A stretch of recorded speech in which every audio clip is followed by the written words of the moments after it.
je suis Guylaine Québacadienne. Bienvenue sur ma chaîne YouTube. Présentation du château de Condé en Barrois.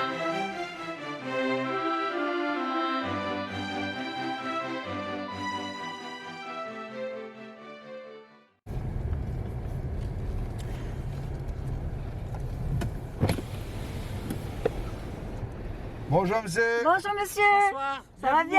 bien? Yes. Merci. Welcome. Là, il y a des oies ou je sais pas quoi. Là. Tu vois? Des canards, des oies. Ah oui. Ah mais drôle ça. Là, on est en sécurité. Ah mais quel bel accueil.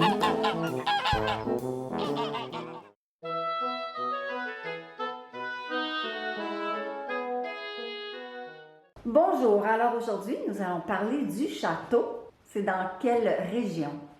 Actuellement, vous vous trouvez sur le territoire français, sur un département ou région qui s'appelle la Lorraine et le département la Meuse.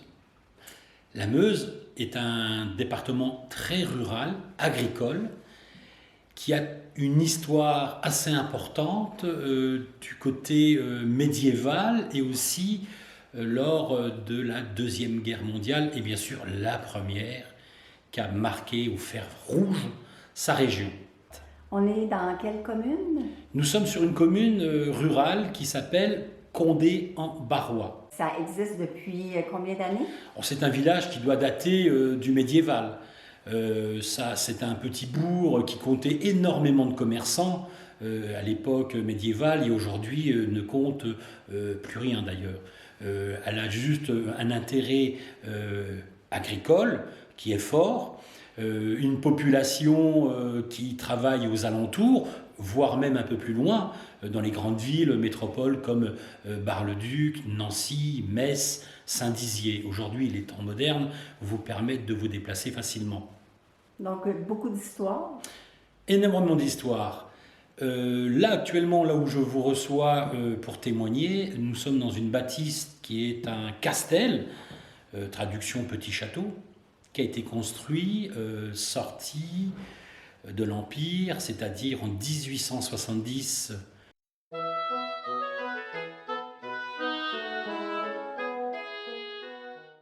À l'issue de la guerre entre les Allemands et les Français sous le règne de Napoléon III, que vous voyez en tableau sur ma droite.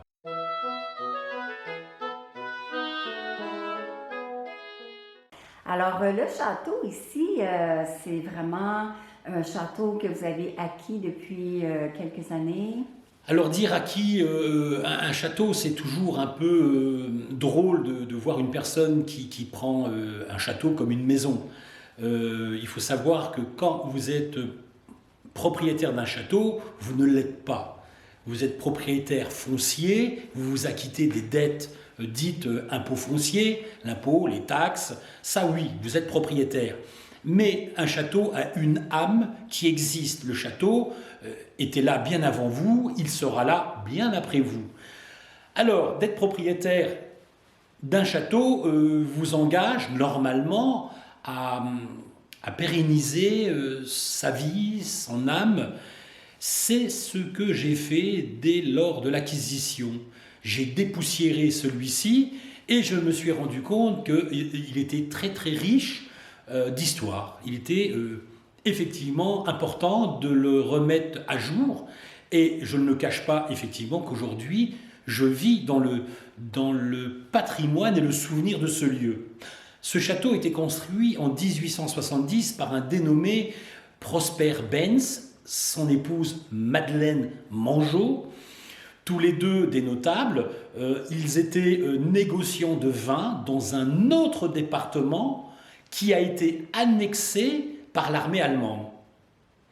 Comme ils n'ont pas reconnu l'État allemand, ils ont été chassés de leur première maison et ils ont fait l'exode de l'époque, l'exode civil, et ils sont revenus dans la France de l'intérieur. Condé-en-Barrois était un lieu issu un peu de la famille de la dame, c'est-à-dire que la dame était issue des chevaliers de Condé. Donc c'était une dame de la noblesse. Le terrain sur cette commune de Condé leur avait été offert lors de leur union, de leur mariage. Donc c'est un terrain vide sur lequel ils ont eu la riche idée de construire ce petit château. Et ce château est né de la Troisième République, toujours Napoléon III. Donc ça fait qu'il a à peu près aujourd'hui 150 ans. Et le château a eu à peu près 7 ans pour être sorti de terre et arriver à ce que vous pouvez effectivement voir aujourd'hui. Combien de pièces on retrouve dans ce château? Il n'est pas excessivement grand ce château, c'est un château Castel, donc 6 pièces, de nombreux couloirs, un sous-sol impressionnant. Voilà ce qu'on peut dire, c'est un 600 mètres carrés.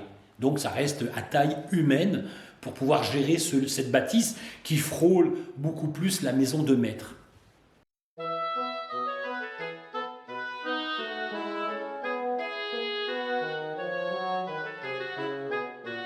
Oups!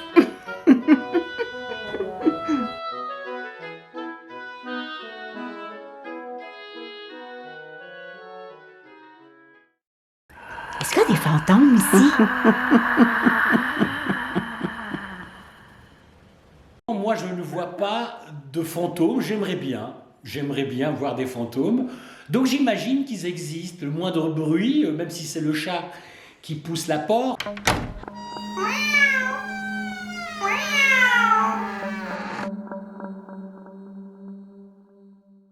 Même si c'est le vent qui s'introduit en glissant les rideaux de gauche à droite.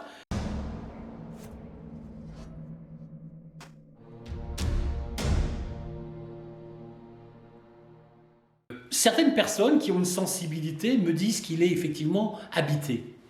Alors s'il est habité, effectivement, il est habité par des gens sympathiques. Il n'y a pas de gens néfastes, comme le relate beaucoup plus le cinéma pour proposer un beau film. Ici, ce sont des gens paisibles, tout au moins je l'espère, je le constate. Donc le château, effectivement, on pourrait dire qu'il est hanté.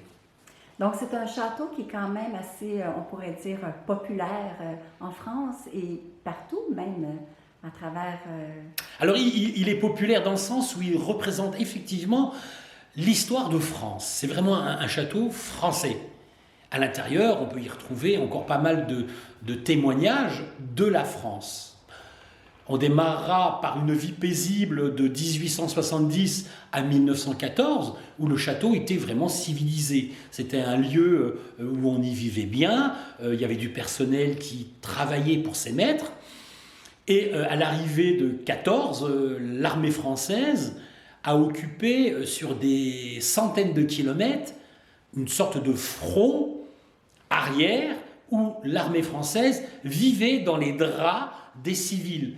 Le château, donc, on a expulsé les propriétaires. L'armée française s'est installée avec tout son régiment, mais dans tout le village, et les villages environnants.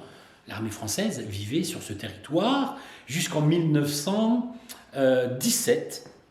Donc la guerre faisait rage. Le front s'est stabilisé à 4 km du château. Donc les canons étaient entendus ici, à cette époque.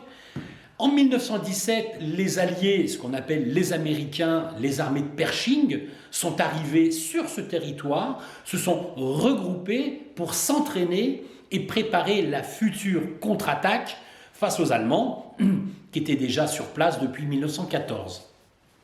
On se trouve à combien de kilomètres de l'Allemagne? Ici, on se trouve à 2 heures de l'Allemagne.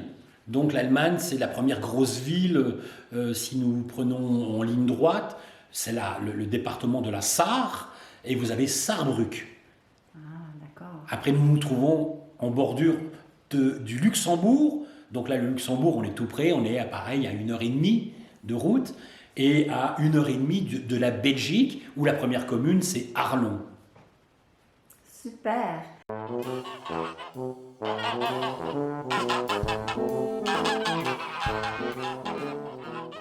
Eh bien, je vais continuer la vie du château, puisque nous nous sommes arrêtés avec les Américains de Pershing. Les Américains nous ont quittés en 19.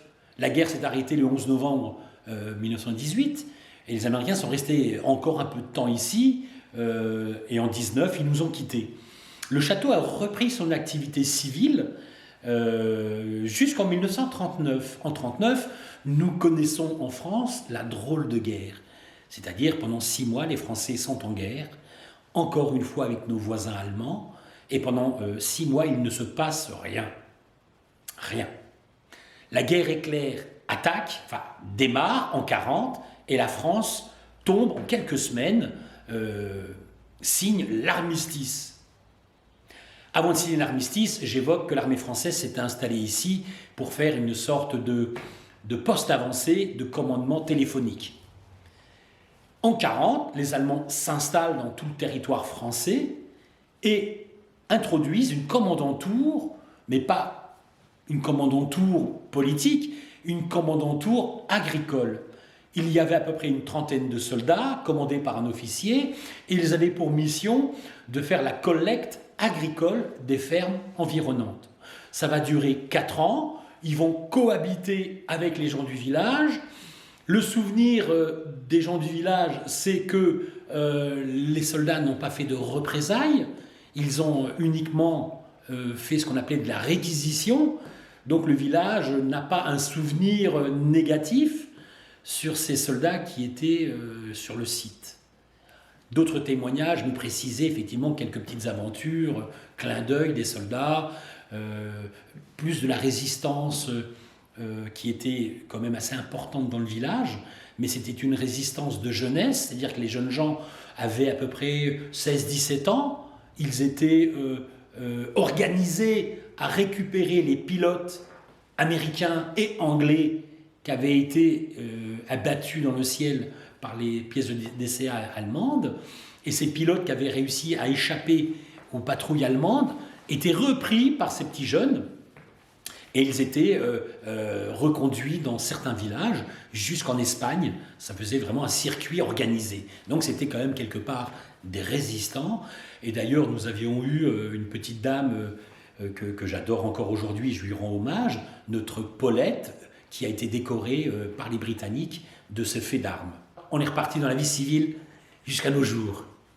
Et puis moi, je suis allée voir l'église Saint-Michel. Et j'ai remarqué des écritures sur le côté, en fait, sur les murs. J'ai vu beaucoup de chaussures. L'église Saint-Michel, comme vous avez pu le voir, effectivement, est très âgée.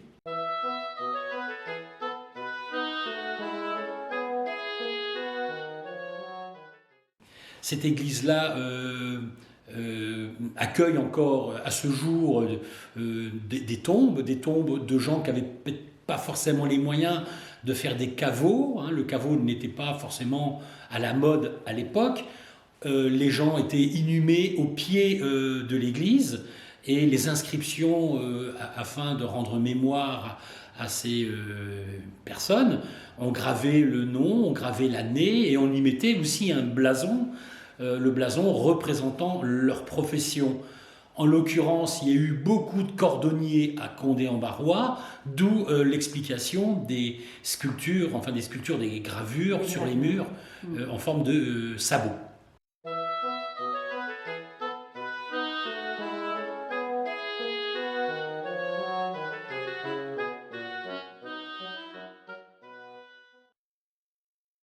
Oui, effectivement, mais ça m'a passionnée en fait. Parlez-moi du père des chars. Alors, ce village est très riche au niveau militaire. Nous avons eu quand même pas mal d'officiers et des super-officiers. Les grands officiers chez nous, c'est donc les généraux. À côté du château, vous avez aussi une belle maison qui est un manoir, qui appartenait à la famille du général Estienne. Le général Estienne est l'homme qui a réussi à convaincre l'État français à mettre les chars dans la bataille. Les hommes se battaient avec des armes modernes, pour l'époque, mais le char d'assaut était absent. Louis Renault, de la marque Renault, avait mis en place avec ses ingénieurs un véhicule blindé, qui était le FT-17 de l'année 1917. Et ce char, qui était équipé de 2 hommes, un pilote et un tireur, est le fruit de la mise en place d'une politique de blindés militaires grâce au général Estienne. Il a réussi avec Louis Renault à préparer un dossier solide. Et aujourd'hui, on sait l'importance qu'ont les chars dans les conflits. Mais le père du char, d'ailleurs, il le porte ce nom. Le père du char est bien sûr le général Estienne.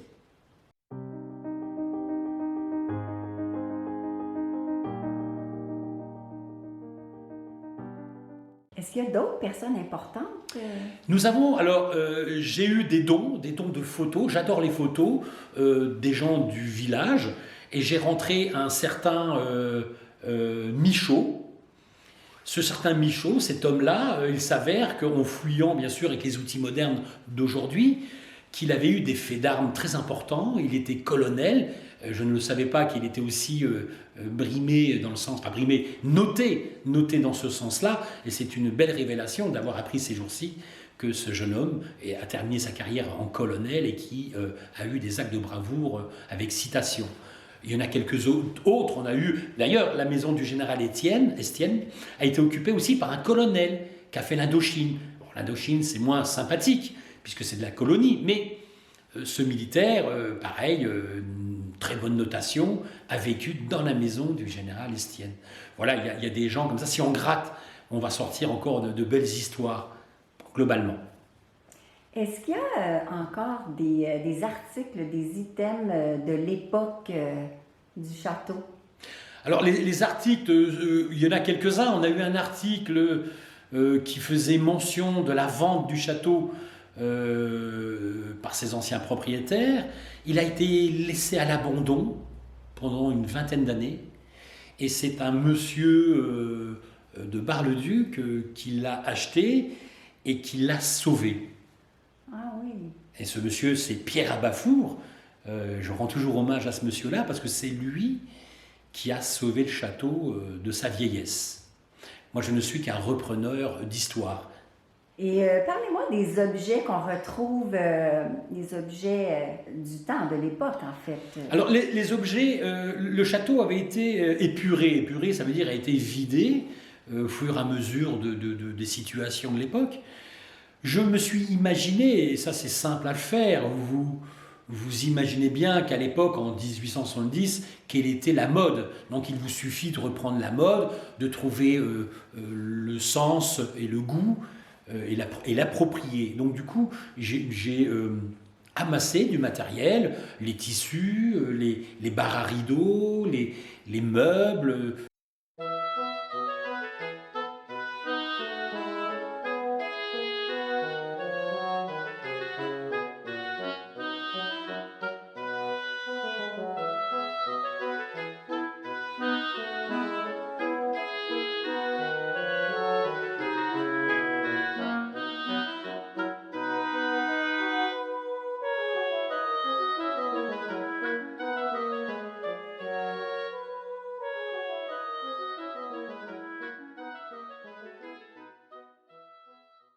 Tout ça fait partie d'une collection que j'estime à peu près 1870 aux années 60.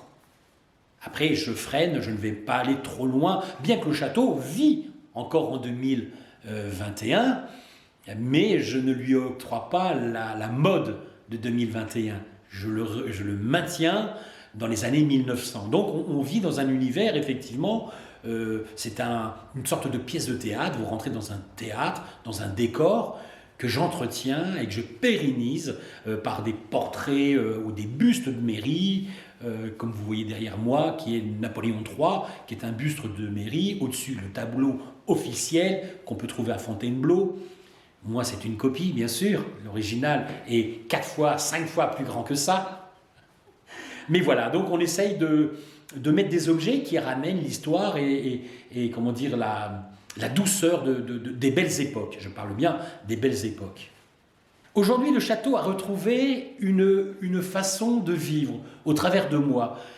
L'achat du château était une obligation personnelle de l'ouvrir. Le château était longtemps jalousement gardé par ses anciens propriétaires. Et moi, la mission, c'était au fond de moi, ça parlait, oui, un château, mais l'ouvrir. Donc du coup, la seule façon de pouvoir l'ouvrir était de faire une chambre d'hôte. J'ai fait une chambre d'hôte parce que l'activité ne me permettait pas d'en faire 2, 3, 4. J'aurais pu. Mais je ne trouvais pas ça opportun, pas ça à la hauteur. La hauteur, c'était d'en avoir une et de rendre comment dire, c'est quand même commercial si on veut le décrier, mais d'avoir une seule chambre, ça vous permet effectivement de chouchouter vos hôtes et qu'ils soient en possession du lieu, puisqu'il n'y a que eux.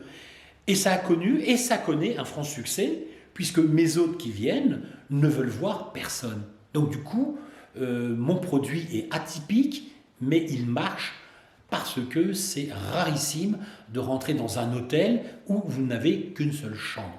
La chambre n'est pas si grande que ça, c'est 35 mètres carrés, mais il n'y a pas que la chambre qui est proposée à mes hôtes, il y a tous les couloirs qui mènent à la salle d'honneur, et ce qui veut dire que vous avez à peu près une centaine de mètres carrés pour un seul couple. Donc ici, on se retrouve dans la salle d'honneur. Ici, c'est la salle d'honneur, c'est comme ça qu'elle est intitulée sur les dossiers de propriété. C'est la salle d'honneur qui appartient à mes hôtes. Moi, je ne fais que de servir.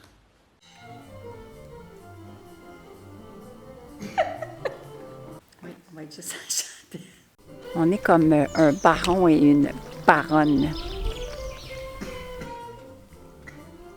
Merci beaucoup pour cet entretien et cette histoire de ce beau château. Alors, nous sommes très bien reçus. Merci. Merci à vous.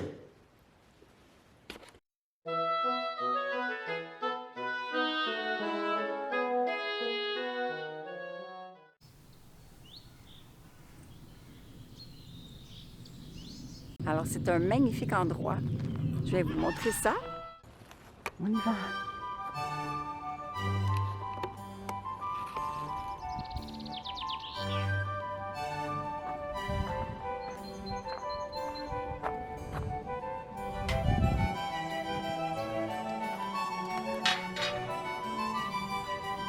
Elle est pesante.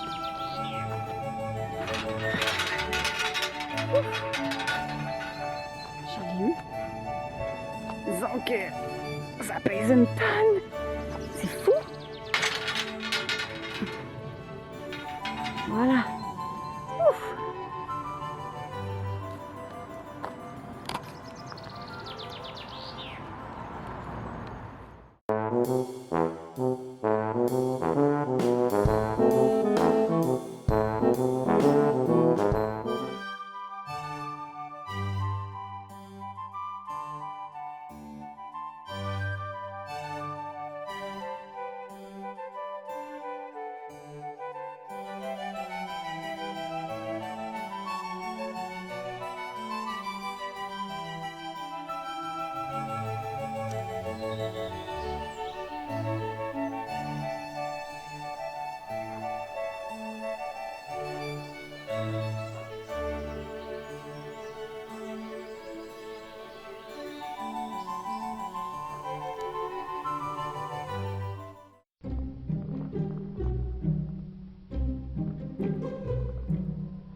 Donc, c'est là qu'on reste.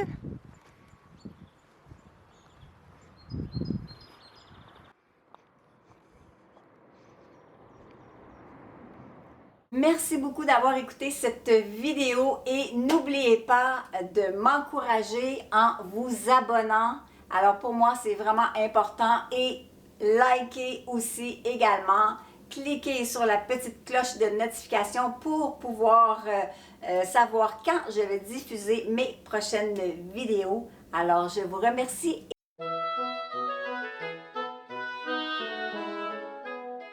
Témoignage.